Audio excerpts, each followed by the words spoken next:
Welcome to another episode of 50 Shades in Grey, where I'm joined on my couch with my son Zach, and we're joined from my mum and dad's house, Karli and Caroline. Hello, guys. Welcome. How you doing? Hello. All the way from Scotland. They're very, very brown as well. We look very well. I'm the only one that looks white, actually. How you both doing? You good? It's always sunny in Scotland, Elliot. Never. No, that's not what I hear. I'm told it's always colder there. How are you both anyway? How you been keeping? Good. Really good, yeah. Just living life. She's been living life. Non-stop holiday. You're just back Barcelona from 1 week, then Ayia Napa the next. Yeah, I had Barcelona the other month there, Ayia Napa this month, and I've got Germany this month. With who? My friends and my family. I'm going with like my dad, my uncle, and his friends to watch a Scotland game. Scotland. Oh, what, the Euros game? Oh, wow. Yeah. Oh, that'd be amazing. Do you know what part of Germany? No, we're not watching it. We're not watching it live. Like, we've not got tickets. We're just going into pubs in Berlin. Yeah, sucking up the atmosphere, Elliot. Yeah, we're going to be going to all the pubs. Sorry, come again. Can't watch the Scotland game. Oh my God, what's the stadium game? Oh, I was just watching it at a pub. Well, I would watch it. In Germany. That'd be really good though. Oh, it'd be wicked. Yeah. Where are you going in Germany? It's like camping. Berlin. Oh, okay, amazing. Okay. Yeah. Have you been before, Karli, Berlin? No, I've never been. Never been to Germany before at all. Oh, that'd be unreal. So it looks good. Yeah, it'd be nice. It's like a camping trip. So like my dad's rented out his big camper van, and then I'm staying in the big tent. Me and my friends. Oh, that'd be lovely. Yeah, I'm excited. It should be good. So what I thought we'd talk about today is just go down the road of parenting, because we've both co-parented, single-parented sort of kids, well, not kids now, obviously, but of the same age. Yeah. So what things, Caroline, sort of did you find hard parenting on your own? What were the things that stick out for you that were really hard? Well, Karli and Eva, there's only like 13 months between them, so having two around the same age I found really difficult, especially when Karli decided to cut off Eva's hair. I had an absolute friggin' meltdown, I swear to God. Was that plain hairdressers? Yeah. I had got my hair cut from being long, and I got it cut into a nice wee bob. Karli thought she would redo this on Eva, and she cut all her hair off, and she cut her own hair off. And mine wasn't as bad as Eva's though. So Eva's was worse. Yeah. So things like that, right? Because when you've got two around the same age, it's really quite hard. And I worked. So I had 3 kids. So like, you know, Corey was like 9 years older than Karli, and then there was the 2 girls. So it was difficult doing it all on my own. And like Karli and Eva's dad at the time, you know, quite often he would be away. So it was just left up to me to watch, you know, the kids. You know, you didn't get a break very much. How did you find it? I was thinking about this earlier on, actually. I think the hardest thing that I've found, like parenting when you're single, is when I had to sort of tell him off. You always feel that there's no one to do it with, and you always feel so bad, and you always feel like the bad guy all the time. And I'm not saying his mum didn't do that. I think she would have had the same thing as well. But I think when there's 2 of you, you can sort of like team up, and there's sort of, it's good when there's 2 of you because you don't feel bad, because you can both say, well, we're right. It's for his own benefit. But when there was just us 2 in the house, and I don't know if you remember sort of any of these, but when I've had to sort of tell him off before, like I'd feel awful afterwards. Even when I was doing it, I would feel absolutely awful about it. Yeah. I was not too bad, because me and your dad, even now, we stick together and we'll always have. So if I was giving them into trouble, the first thing I would say was, I'll tell your dad. And it'd be, no, don't tell dad. And Corey was the same. He's got a different dad. But I've got a story to tell you about Corey as well, but I'll tell that in a minute, right? It was quite a drastic one. No, don't leave us hanging now. Tell us that. You're writing a book on it, Caroline. So, Corey decided, it was about 12, right? So Corey decided when he was about 12, he was going to take 2 girls to the cinema, right? Oh, what a And he stole baller. money out of my purse. And he told everybody that his dad had gave him money to go to the cinema with these 2 girls. So anyway, he took them in the cinema, he bought them Coke, he bought them popcorn, right? And I had noticed that the money had went missing out my purse, and I'd spoke to his dad. I says, I think he stole money out my purse. He says, oh, that's not on. I says, right. My friend was a policeman. So I phoned Craig. I says, listen, Craig, Corey stole money out my purse. I says, I've said to him about it. So he knew he was caught, right? And I had says to him, I'm going to phone the police about that, by the way, Corey. Anyway, I don't think he really took me seriously, but I phoned Craig, the policeman. He says, I'll come round when I'm on shift. So at that time, Craig was still in uniform, so he came round with his partner, and he made sure that he never done the talking, because obviously Corey knew him. The partner did the talking. And they're like, right, Corey. I had to leave the room because I was pissing myself laughing, right? Honestly, I was absolutely buckled.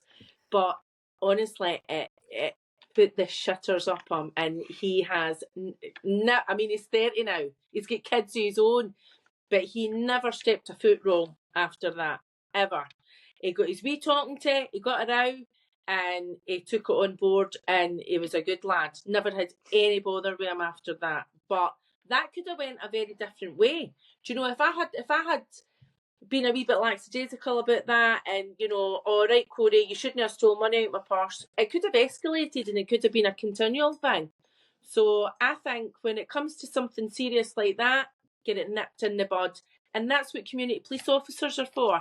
You know, all like, because my friends, I've had that when their kids were young, and I've said, call the community police officer, they'll come round to the house and they'll talk to your kids. And they scare them. I don't mean as in, like, terrify them, but, you know, do you know what I mean? So I think... Yeah, the only thing I'm focusing on that Not story... taking all their time, but there's crimes going on. All the Crime in police Scotland officers- went through the roof. Yeah. Not the Glasgow. All the police arresting people going to the cinema. I was still focusing on the fact that he was 12-year-old taking 2 girls to the cinema. Yeah. I didn't hear anything Well, else you after know, that. It was all the They blood. had says to him, Corey, what did you spend the money on? He went, I took 2 girls to the cinema. And he says, and did you buy them anything? I bought them popcorn and juice. And they went, well, you know, at least you treated somebody with the money.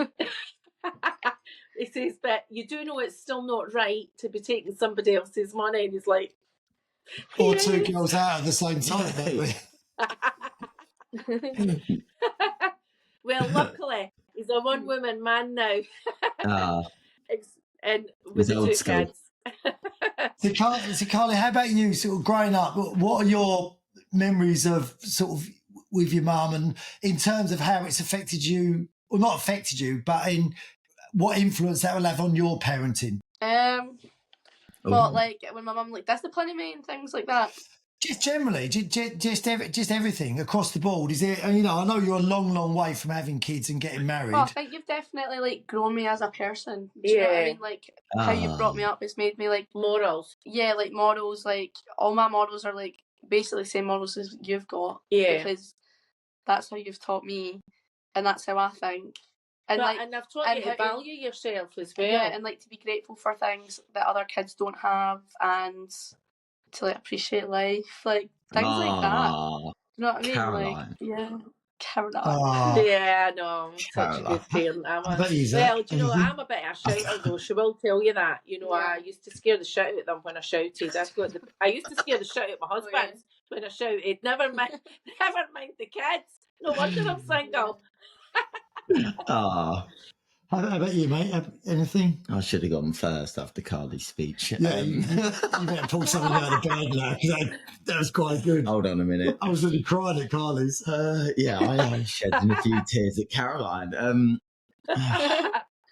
What I do differently? Yeah, no, I definitely think there was things that, like, from my upbringing, that I thought I'm going to do that differently. And I know this, you know. How about you? I think with manners and stuff, I think I've liked how you brought me up. Same with mum. I like how you both disciplined me with certain things, like social manners. Like I think especially nowadays, I think our context with my kids, I'll be really strict on like using their phone in public, and I think social skills are really important nowadays, especially with like technology, and just interacting, being present in moments, and sort of not being too glued to your phone all the time. So I'd probably be a bit more like I'd emphasise that a bit more than you and Mum, probably, just because it's so important nowadays. But no, I think you've done a pretty good job, Dad. Yeah, Pat in the back, Elliot. Pat in the back. I think what I do like about Mum, about you, about us when we were growing up is you'd be telling us like things to do and things not to do. Yeah. Like buying a house at 18 and stuff like that.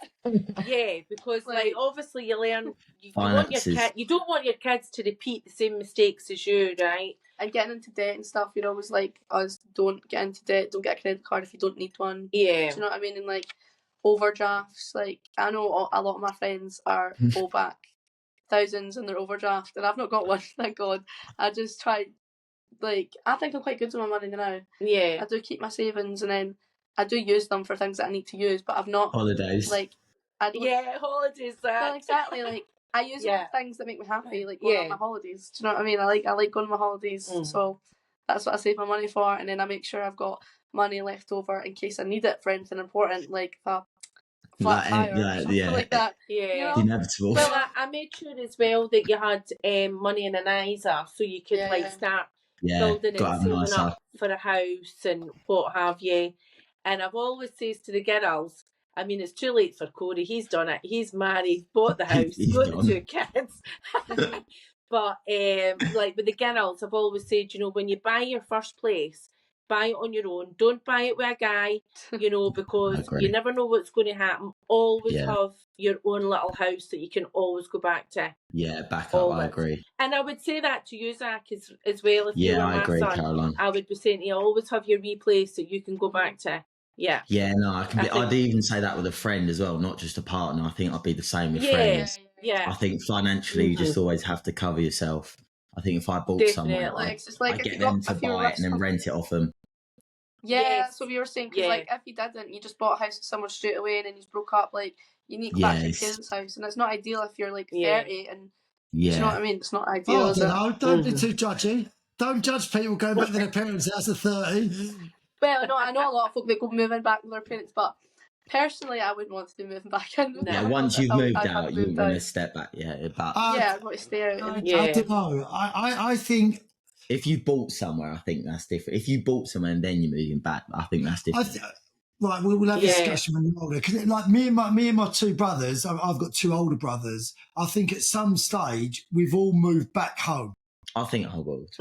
Like, but only if it may not for any particular reason, but it's usually like you sell a house, you're waiting for another house, or you travel and when you get back, you're waiting for something else. So I think you're home, like with your mum, your dad, or your mum and dad together. I think that's always like you always view it as your home. You sort of always walk. Even now at my mum's, the first thing I do when I walk in is look in the fridge. You know, I'm the same. I'm the same. In fact, I'm going to my mum and dad's to stay next week because my mum's going on holiday with my niece. So I'm going to move in and be with my dad for the week just to make sure he's like all good and stuff like that. So I can't wait. It'll be really good. That'll be nice. Quality time with old dad. On the flip side, Kaz, what things do you look back on and think, I wish I'd have done that better, or that wasn't my best moment? Patience. I've not got much patience, right? And I lose my temper quick. And I think because you're maybe stressed, you lose your temper a wee bit quicker, especially when you've got like 3 kids, work. Do you know what I mean? You've now got a lack of support, lack of money. Do you know? And I just think, you know, I wish I wasn't as bad tempered as what I could be. And I'm actually a very laid back person. But I can switch. I can go from 0 to 10 in seconds, can't I? I mean, I never saw that in you at all. It's over. It's over like quite quick as well. You can turn into Godzilla sometimes. Yeah, I can. Yeah. Was you ever close to losing your temper in the house? Never. No. Was no temper No, in the retreat. In the never. show, yeah. No, nowhere near it. No. Nowhere near it. Were you? No, not like. No, I wasn't at all, because I'm quite calm until I'm not, and then if I lose my temper, I'll lose my temper. So I don't like it, and I don't like that feeling of not being in control of something. I don't think so. I'm a bit the same. Yeah, so like I can just snap once I lose my shit. That's it. It's like game over. There's a lot of stuff I found frustrating in the house, but nothing that really made me lose my temper at all. I don't think. Mm-hmm. I do remember, like with Zach growing up, there was a time when, and I don't think you have it in school. Do you have the 11 plus up there now? Do you still have that? No, for grammar we schools? don't have that. We've never Different had that. system. What's 11 plus? It's a test that the kids get when they're 11. Oh, what does it do? Don't know. So, what does it do? I'm sure that like a lot of the parents down south will resonate with this, but you get caught up in like this feeling of that it's the most important thing in the world that your child can pass this 11 plus test, because if they pass this 11 plus test, they go to a grammar school, which is where in the south, like if you pass 11 plus, it's where all like the more ably gifted educational wise kids will go. And I remember like we were doing these tests, and I just remember one evening where he just would never read the questions. Like, and I remember telling him off and like sort of really having a go at him, going, just read the bloody question. And I remember having this and it was so frustrating because he wouldn't read it, and he would make so many really basic, simple mistakes. And I know, like, and when I looked back, I was like, he was 11. He didn't care. He didn't read the question, but it was it felt like it was so important for him to pass it. And I think it was only important, or I felt it was important for me. And then a year later, I'd completely forgotten about it. He'd gone to a different school. He'd done absolutely great. So it made no difference whatsoever. But I think you get caught up in that thing at school with all the other parents where they convince you it's a really important thing. And I always remember him saying, "Oh, when he was like in year 5, like they was all like, have you gone to look at new schools yet?" And I was like, "No." So, "Oh, you've got to do that. You've got to go and look at all the grammar schools." Oh, and really? Right? Yeah. And you end up doing these, like, do you remember these? Like when we do these open evenings where you'd go along and you're looking around the school without even knowing if you're going to get into it, but you're looking around the school, sort of like going to him, would you like coming here? Would you like doing this? Would you like, and you know, like when they're 11, they're looking around thinking, I don't care really. You know, I really don't care. But I think you get caught up in a lot of stuff. You don't have any of that in Scotland, so that pressure is just taken away from you altogether. But when Karli was at primary school, I kind of felt that, I thought she was maybe dyslexic. And I had said to the teacher, because she could write the alphabet like back to front, and I couldn't do that if I tried, right? You know, the letters would be back to front. Right, words back to front. Words back to front and stuff. So weird. And I thought, right, there's just something no right here. And she did struggle a bit. And I had said to the teacher, and the teacher looked at me as if I was stupid. Anyway, I persevered, and before she went to the high school, they tested her. And she had a processing disorder, so she learns a wee bit different. She's still as clever as everybody else, but she just learns. It just takes me longer to learn things. Yeah, a wee bit of repetitiveness. I basically do like triple the studying as everyone else does. And then she gets it, right? So, you know, when she was at primary, I did get her a private tutor to tutor her, to help her out, because English and maths. Mainly English and maths, and he was a retired head teacher, and he was absolutely fantastic. And I mean, he did wonders for her. He really did, and her confidence. He did wonders for her confidence as well. But because Karli struggled at school, what I used to say to Karli is, Karli, concentrate on what you're really good at. Now, Karli was really good at any sport. She excelled in any sport. And when she was like young, she was in the under-11s football team. And I Oh. made sure I was the secretary of that football team. I was the first aider of that Back in the football oranges. team. So I was like right in the heart of it. And, you know, she done really well at that. But then she decided she wanted to do athletics. So she stopped at Running. football, she went to the athletics, and Steph kind of done more with athletics. So he kind of took a more forward role with the athletics. And there's this thing called the Power of 10. I don't know if you've heard it. It's maybe a Scottish thing, I don't know. Is it in the primary schools? Is that 5 different events? It's a ranking. It's a ranking. It's a yearly ranking. So you can go back and you can check who was the fastest in Scotland for like the 200 metres or the 400 metres. Oh, okay. You know, and Karli got in the Power of 10. Do you know For what, 800 Which was like metres? amazing. Yeah, I think That's for brilliant. under 11s for 100. I was the fastest 11-year-old for 100 metres and 200 metres in full of Scotland 1 year. Oh, wow. Yeah, so, I mean, she What was time? like, she really excelled at sports. And you could just turn your hand to anything, eh? And I mind at high school, there was tryouts for like the school football team. And so Karli went along, but they never said if it was boys or girls. She just went along. And I'd went to watch and I'd says to one of the guys, has anybody scored a goal yet? And he says, yeah, the girl. He says, the one girl. And then you did get picked, but you never joined it because it was all guys, didn't you? Yeah, it was all boys. I didn't want to go, and it was all boys. So I always say it doesn't matter when any of the kids always say, do what makes you happy, do what you excel in. Yeah, and I did like running, but running was actually a massive part of my life, and there was good parts and there was bad parts. Yeah, because I would come home crying some days, and I just Competing? didn't enjoy it. No, because like running, there was a lot of pressure on running with me. Families would come to all my races, and I was like, so competing. you know, everyone was expecting me to come first, second, or third, because I would always either come first, second, or third with my races. yeah. And it was a lot of pressure. And you say you remember. I remember you coming in crying. Yeah, but remember, I think you've said to me, you remember me like at like my events that I would go to when I'd compete.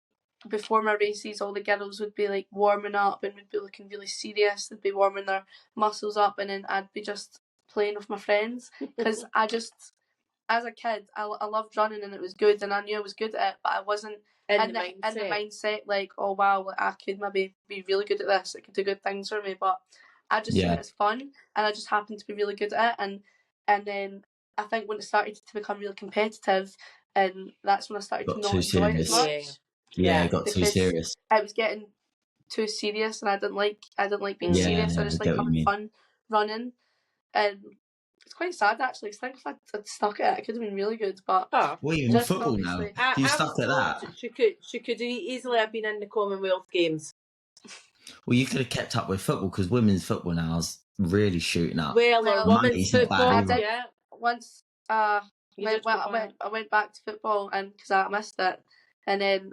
Because all of us had grown up a little bit, a lot of the girls were bitches and they weren't the same, so it put me off completely. So I left. Yeah. Clicky. Yeah, so I left, and then I think that was like the end of my football. I just stopped. That's you went to Canada to coach. Yeah, I went to Canada to coach football, but that wasn't like proper football. It was just kids stuff. Yeah, coaching kids. But I think when it comes to the kids, Elliot, you always want them to do a bit better than what you did, don't you? You know, like. Yeah. I was always into sports when I was young, so that's why Karli got into it. But I always had this bit of an alter ego where I'd quite like to be a movie star. So Eva and Corey did all that. They did drama, and Eva's still acting. That's what she done her degree in. Yeah, I think you do. So, and I don't think it's living your dreams through your kids, but you want them. Just to sort of have every opportunity that maybe you felt you didn't. I think that was one of the things as well. And I was always very big with Zach on turning up for everything. I mean, it made it easy because he was at my school as well. So I used to teach Zach, which was lovely for him. But it was, that was a big thing for me, just being at every game, every event. And even now, I still really enjoy watching him now. So when he is playing, I'll always go and watch him rather than play myself now because I just get more. And I think it it's good for them to know they got someone in their corner as well. Do you know what I mean? Like through the good or bad. I think that really helps. But I think dads are the worst at being too pushy, especially with football. So want everyone to be like the next Ronaldo, don't they? Yeah. Was your dad pushy with the football, do you think? Not really. I remember the coaches being pushy. Yeah. Like, not really my dad. He would just encourage me to do my best, obviously, but the coaches would really maybe put you down a bit if they knew you weren't trying your best. Yeah. How did you find me pushy? Yes, but I think to be an elite sportsman, you need a pushy parent who's going to make you train when you don't want to. 100%, yeah. Yeah, I think you need to build like an elite mindset, which is why I think that a lot of people don't do it because they haven't got the mindset. Obviously, you need to be gifted, but I think a lot of it's getting your parents to push you, and they know your boundaries better than anyone. I think your parents, they can test the boundaries and then push you past it, so they're there to pick up. I think I used to push him because it growing up, I never really had that because it was just my mum. So you were kind of left to your own devices, and I ended up playing football just because I like you say, Karli, I just loved it. But there was no one ever sort of pushing me forward. But I think watching him growing up, he was so much better than I was at that age, and sort of you remember that he could do things that I could never do. And I was thinking, he was just, you want them to do well. Yeah. But do you not think maybe our parents, that was just that's how they were back in that era? Because, I mean, I was brought up with both my parents and I never got encouraged to do my sports or anything like that. And I remember asking, can I join the athletics club? Because I was like, Karli, I loved running. I used to do cross country. And my mum says, you won't stick it, no. And I asked for a pair of spikes, got told no. And I mean, we weren't in the poorest family. Do you know what I mean? Yeah. But it was just no, that was it. It never got encouraged. And my sister, she had so much more get up and go about her, and like she would just be able to go ahead and do things herself, and she was older as well. So she done more of the sports than what I ever did. And well, they never let her do it, but she would maybe go and because she was older. I seen her like maybe doing marathons and stuff like that. But that's because she was at uni and she was like going doing stuff like that with her friends. Yeah. I was like a lot younger than her, so it was just different.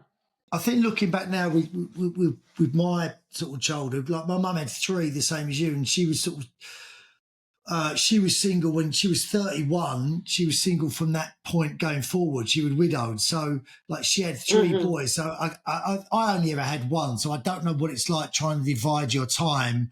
God knows what, if they're all playing football or all doing something on a Sunday morning, I'm not sure how sort of parents managed, like what 2 parents managed to do, let alone 1 parent sort of getting around everything. So I don't know what you found. What I used to do was, Corey was a skateboarder. The skateboard place was like just down the road for us, so he was all good. He could do all that himself. Stage school was on a Sunday for Eva, but football could quite often be on a Sunday as well. So then me and Steph had to one would go to stage school, one would go to the football. So if one of us was away, we'd have to get another relative in to do it. I mean, Eva just needed dropped off at the football, but we can't at the stage school. But with the football, you wanted to stay and watch the match, and you would maybe be travelling as well, quite a distance as well. But yeah, we just used to have to try and get somebody to be one place with one and one place with the other. Yeah, I think parenting, and it'd be interesting when these guys, hopefully not for a long, long time, but sort of have kids, because like the parents. Like when I'm working in schools, you see the parents now, and it's so different parenting now. There's so many more pressures, I think, from everything. I mean, you see a lot of the parents with your little kickers thing you do, don't you? And they're so involved in everything, and there's just and understandably, there just doesn't seem to be any freedom anymore. But unfortunately, it seems like a lot of the kids now, especially the young kids, they've got 0 resilience to anything because of it. And so that that makes it really hard. They just can't deal with anything out of the ordinary at all. Where I think, us growing up, it was completely the opposite. You had to be resilient because a lot of the time you were sorting stuff out on your own. So there was no one there to particularly do it for you. And I think probably you guys had a bit of a mixture of both. You'd sort some stuff out yourself, some stuff with your parents. But now, the parents feel like they've got to do everything and be involved in everything because that society expects them to be. And the thing is, I think part of growing up is, trusting your kids to be mature enough to carry out certain tasks themselves. They've got to learn life skills in order to because these are the future. These are going to be the parents of the future kids, so they need to know what they're doing. Do you know what I mean? It's like you with medicine, right? Karli with medicine doesn't read anything, right? I says, for goodness sake, I says, what are you going to do when your kiddie is ill and you need to give them medicine? I says, you need to read it, Karli. So she said to me, how many of these tablets do I take? I'm like, friggin' read it.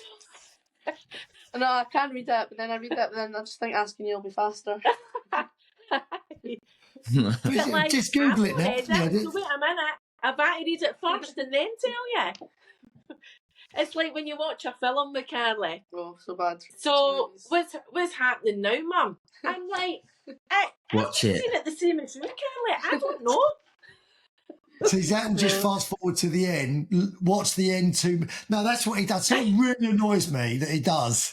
If we sit down and watch a film, he'll go like, what's happening? I was like, watch it. Just watch it. And he'll get his phone and then he'll just Google the ending so he knows what's going on. Zach, that's terrible. That's ruining it. Yeah. And what's worse, he'll die in a minute. And then have you done ruining for me? That's crazy. And he does it with football as well. If we're ever watching football, and not so much now, but we used to watch it on catch up. Am I boring you, Karli? No, it's fine. But we used to watch it on catch up. And then as we were watching it, he'd Google the score. And I knew that he'd go to bed after someone scored. So it's like, so you think, well, I know there's going to be no more goals now. Yeah. He doesn't like surprises. Good. So what are your plans for the next few weeks, you two? What are you doing? Well, you're away. I'm going to Berlin. That's me. Another holiday. I've got nothing planned. Away with my dad. I'm staying with my dad next week, and it's my short week at work. So I'm off the Tuesday, Saturday, Sunday. Seeing the grandkids as well with my ex-husband. So we're doing something together as well. But then after that, it's just the usual. Work is normal. Oh, brilliant. Me too. Listen, guys. Sorry, Karli, go on. I was just saying me too. I'm having a girls' night next week. A pasta and wine night. Ooh. And she's Didn't you just have 7 of those in Ironapa? You just had 7 of those in Ironapa. I've not had a girls' night in a while. No. Just for one night. Oh, that'd be nice. All right, guys. Listen, just want to say thanks for coming on. It's been lovely chatting to you. It's been a pleasure. It'd be great for all of us to catch up soon, actually. It'd be really good, yeah? Yeah. I know. Listen, yeah, I wish you had been at, Jessie's party. We had such a good time. Zach said he had a great time.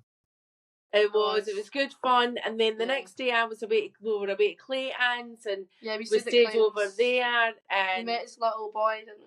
Well, his grandson. His grandson. Christian's little boy. Christian's little boy. Yeah, just a wee cutie man, just totally smiling all day. But it was really good. And then when we came back up the road, we decided that we were going to Alton Towers for the day. So spontaneous trip to. Amazing. I just seen the sign. I was like, oh my god, Mum, there's a sign for Alton Towers, and then I just googled how far it was, and it was only like an hour, and we're like, let's do go. It. Gotta go. So it was good. It was a great weekend, brilliant weekend. Yeah, good. And I got a snog as well. Whoa! Where was this? She kissed him. What, the widow? What's that? What, the widow was there at the end? You rascal, Caroline. I know. So, you know, we've been having a bit of chat and that, getting to know each other is lovely. After the It's snog. really nice. Yeah. Snog. She got Snog first, ask questions later. Well, when I says to Clayton the next day, it's like, what? You dark horse. He was jealous. I don't think he was jealous. Well, I hope that goes well. And are you still chatting then? Yeah, we're still chatting. Yeah. Oh, watch this space. Get an update. Nice feeling. What's that? I said, well, watch this space. We'll have to get an update on that. Well, I'll give you an update the next catch up we get. Definitely. Well, listen, guys, thanks for coming on. Thanks for watching 50 Shades in Grey. Subscribe below and we'll catch up and we'll see you soon. Bye-bye. Bye.